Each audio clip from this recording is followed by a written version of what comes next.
డబ్బు, అనారోగ్యం, ఉద్యోగం, వ్యాపారం అప్పులతో బాధపడుతున్నారా? వెంటనే జేకేఆర్ గురువు గారికి కాల్ చేసి అపాయింట్మెంట్ తీసుకోండి. నమస్కారం. సుమన్ టీవీ ప్రేక్షకులందరికీ శ్రావణ మాస శుభాకాంక్షలు. శ్రావణ మాసంలో వచ్చే వరలక్ష్మి వ్రతం కానీ, మంగళగౌరి వ్రతం కానీ, సంవత్సరంలో మనం ఏ వ్రతాలు చేసుకున్నా కూడా తోరాలు తయారు చేసుకుంటాం. అయితే ఈ తోరాలు మనం సత్యనారాయణ వ్రతం అప్పుడు బ్రహ్మగారే చేస్తారు. మనం ఇంట్లో చేసుకునేటప్పుడు మాత్రం తోరాలు సొంతంగా చేసుకుంటాం. 2-3 రకాలుగా తోరాలు తయారు చేసుకోవచ్చు. ఎలా చేసుకోవాలో చూద్దాం. అయితే ఇలాంటి మందపాటి దారంతోటైనా లేదా ఇలా సన్నటి రీల్ దారంతోటైనా చేయొచ్చు. సాధారణంగా 3 పొరలు, 3 పేటలు లేదా 5 పేటలు లేకపోతే 9 పేటల దారం తీసుకోవచ్చు. ఈ దారంతో 9 పేటలు తీస్తే ఇంతలా వస్తుంది, కొంచెం కష్టం అవుతుంది. దీంతో అయితే 9 పేటలు తీసుకోగలుగుతాం. 2 చేసి చూపిస్తాను, మీ వీలు వెంబడి చేసుకోండి.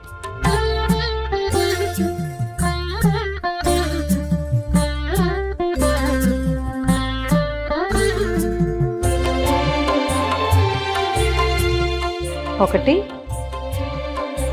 2,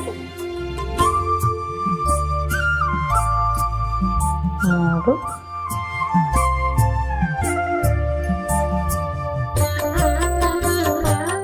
4, 5.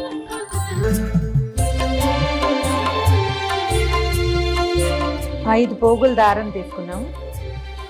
దీనికి పసుపు రాసేసి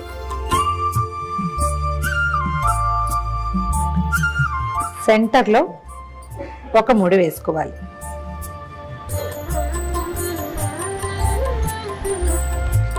ఒక చిన్న మామిడాకును తీసుకుని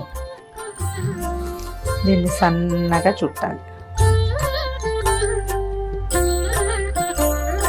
ఈ మధ్యలో పెట్టి గట్టిగా ముడి దగ్గరికి లాగేయాలి.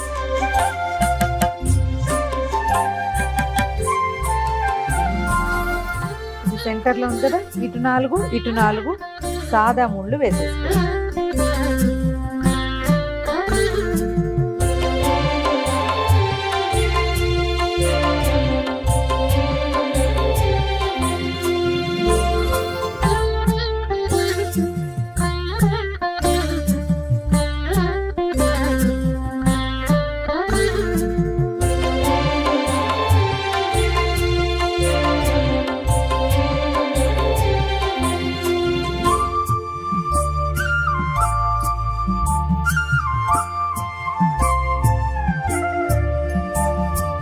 మన దగ్గర పువ్వులు లేనప్పుడు ఈ మెథడ్.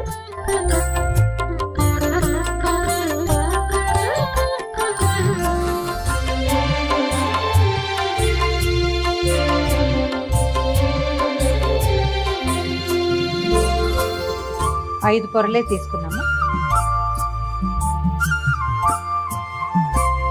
సెంటర్ తీసుకోవటము, మధ్యలో ఒక ముడి.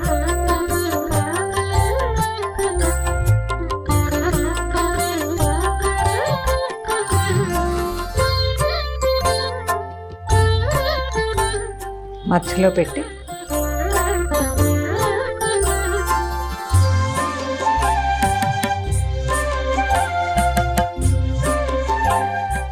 మధ్యలోకి ముడేసేయాలి. ఏ పక్కకు ఆ పక్క పువ్వులు దూర్చేసేయాలి.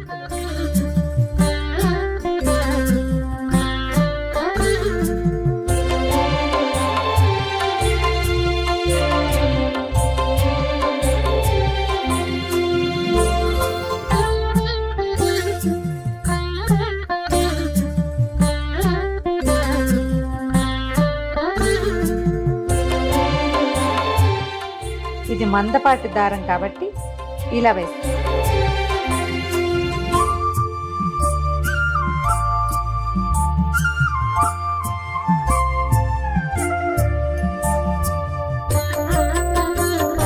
రెండు పక్కల పువ్వులతో ముడివేసి 1 2 3 4 1 2 3 4 మొత్తం 9 ముళ్ళు రెడీ. ఇప్పుడు 3. ఈసారి సన్నటి రీల్ తీసుకుంటాము. కొందరిళ్లలో 9 పోగులు వేసే అలవాటు ఉంటుంది. ఆ 9 పోగులు ఈ దారంతో అయితే బాగా కుదురుతుంది.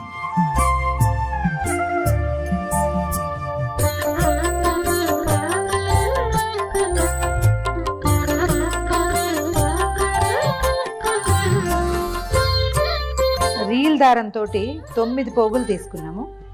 దారానికి చక్కగా పసుపు రాసి కొంచెం కొస వదిలిపెట్టుకుని ఇక్కడి నుంచి మనం మామూలుగా పువ్వులకి దండ కడతాం కదా, అట్లా కట్టేసుకోవాలి. ఏవైనా సన్నటి పువ్వుల దండ కడతాం కదా, సన్న సన్న పువ్వులు ఉంటాయి, ఇవి మన కనకాంబరాలు, తర్వాత ఏమో మన నందివర్ధనాలు అలాంటివి. ఇట్లా మామూలు పువ్వుల దండకి ఎట్లా ముడేస్తాం అలా వేసేసుకోవాలి. కాస్త దూరంగా కడితే సరిపోతుంది.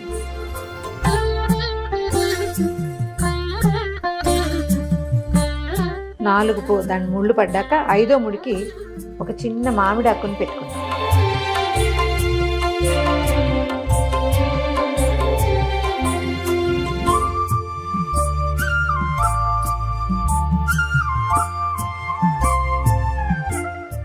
ఇంకొకసారి సెక్యూర్డ్గా ఇంకొక ముడి వేసేద్దాం.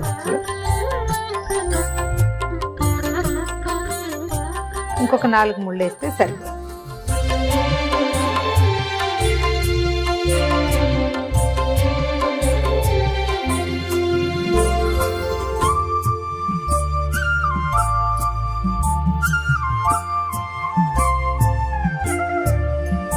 ఒకటి 2 3 4 5 6 7 8 9. 1 2 3 4 5 6 7 8 9. 1 2 3 4 5 6 7 8 9. ఈ 9 గ్రంథులకి పూజ చేస్తారు. అమ్మవారి ఒక్కొక్క నామాన్ని చెప్తూ ఓం కమలాయై నమః ప్రథమ గ్రంథిం పూజయామి, ఓం రమాయై నమః ద్వితీయ గ్రంథిం పూజయామి, ఓం లోకమాత్రే నమః తృతీయ గ్రంథిం పూజయామి, ఓం విశ్వజనన్యై నమః చతుర్థ గ్రంథిం పూజయామి, ఓం మహాలక్ష్మ్యై నమః పంచమ గ్రంథిం పూజయామి, ఓం క్షీరాబ్ధితనయాయై నమః షష్టమ గ్రంథిం పూజయామి, ఓం విశ్వసాక్షిణ్యై నమః సప్తమ గ్రంథిం పూజయామి, ఓం చంద్రసోదర్యై నమః అష్టమ గ్రంథిం పూజయామి, ఓం శ్రీవరలక్ష్మ్యై నమః నవమ గ్రంథిం పూజయామి. ఈ నామాలు చెప్తూ ఈ 9 మూడుల మీద కుంకుమతోటి, పసుపు కుంకాలు లేదా మన అక్షతలతోటి పూజ చేసుకుని తర్వాత వీటిని కుడి చేతికి కట్టుకోవాలి. బధ్నామి దక్షిణే హస్తే నవసూత్రం శుభప్రదం పుత్రపౌత్రాభివృద్ధించ సౌభాగ్యం దేహి మే రమే. ఈ శ్లోకం చెప్తూ కుడి చేతికి కట్టుకోవాలి. ఇది ఎట్లా అంటే చేతిలో కొన్ని అక్షింతలు తీసుకుని చేయి గుప్పడి మూసి వెనక్కి తిప్పాలి. ఇంట్లో ఉన్న వాళ్ళు ఎవరితోటైనా సరే కుడి చేతికి కట్టించుకోండి, లేదా మీరే ఒక ముడి కాస్త జాగ్రత్తగా వేసి తర్వాత అక్షతల్ని అమ్మవారి మీద వేయటం, మళ్ళీ అక్షంతలు తీసుకుని కథ వింటమే. చూశారు కదా, మీ వీలు వెంబడి ఎలా కుదిరితే అలా చేసుకోండి.